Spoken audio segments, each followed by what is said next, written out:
श्री ब्रह्मचैतन्य महाराज गोंदवलेकर प्रवचन. आज 25 जानेवारी. अनुसंधानासाठी सतत नामस्मरण करावे. नामस्मरण हे प्रपंचाकरिता म्हणजे तो चांगला व्हावा म्हणून नाही, तर प्रपंचाची आसक्ती कमी करण्यासाठी आहे. तरी पण त्याने प्रपंच बिघडणार नाही. जे होईल ते आपल्या बऱ्याकरिता आहे असे मानून परमात्म्यावर विश्वास ठेवून राहावे. एक गृहस्थ मला भेटले तेव्हा म्हणाले, मी रिकाम्या वेळेत नामस्मरण करतो. त्यावर मी म्हटले, साऱ्या जन्मात महत्त्वाचा आणि सार्थकी लागलेला वेळ असेल तर तो हाच. त्याला तुम्ही रिकामा वेळ कसा म्हणता? पुढे ते म्हणाले, प्रारब्धाचे भोग काही केल्या टळत नाहीत, ते भोगावेच लागतात असे सर्व संत सांगतात.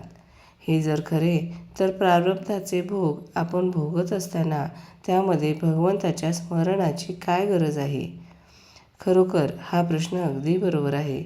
आपल्या कर्माचे भोग आपल्यालाच भोगावे लागतात हे खरे, पण भोग आले की आपल्या मनाला चैन पडत नाही. तिथे मनाला भगवंताच्या स्मरणात गुंतवून ठेवले की आपले समाधान टिकते.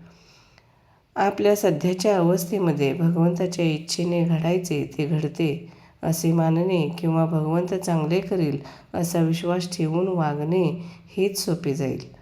हे दिसायला साधे दिसले तरी यात फार मोठे मर्म साठवले आहे हे ध्यानात धरा. भगवंताच्या इच्छेने घडणार ते घडू द्यावे अशी निष्ठा उत्पन्न व्हायला त्याचे अनुसंधान सतत ठेवले पाहिजे. आहे त्यात समाधान आणि भगवंताचे अनुसंधान एवढीच सद्गुरूची आज्ञा असते.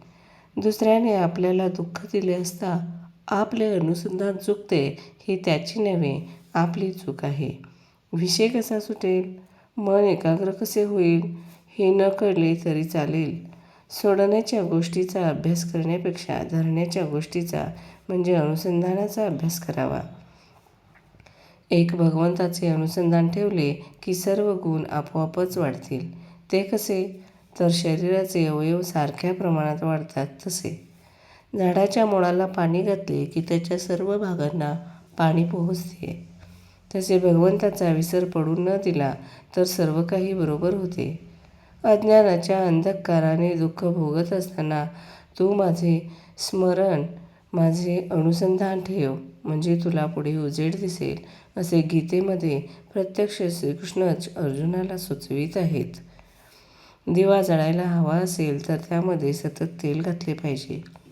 तसे भगवंताचे अनुसंधान सारखे राहण्यासाठी त्याचे नामस्मरण सतत आपण करीत असावे.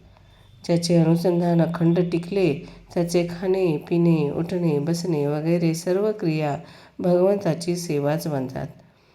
भगवंताचे अनुसंधान हे आपले ध्येय. त्याला अनुसरून बाकीच्या गोष्टी आपण करूया. धन्यवाद.